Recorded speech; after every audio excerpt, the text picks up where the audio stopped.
السلام عليكم ورحمة الله وبركاته. أعوذ بالله من الشيطان الرجيم. بسم الله الرحمن الرحيم. إنا نحن نزلنا عليك القرآن تنزيلا فاصبر لحكم ربك ولا تطع منهم آثما أو كفورا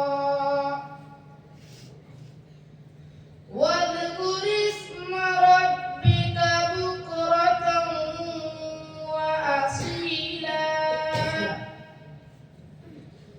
ومن الليل فاسجد له وسبحه ليلا طويلا إن هؤلاء يحبون العاجلة ويذرون وراءهم يوما ثقيلا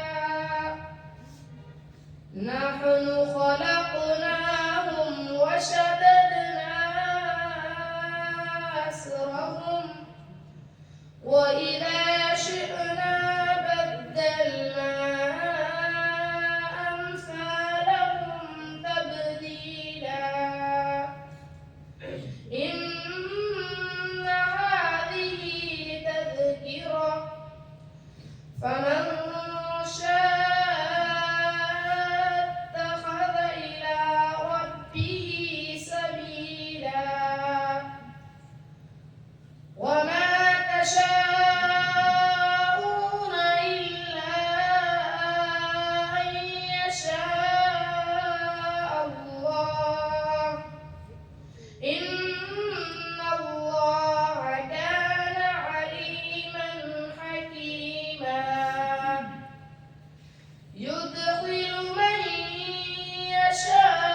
يشاء في رحمته والظالمين أعد لهم عذابا أليما صدق الله العظيم.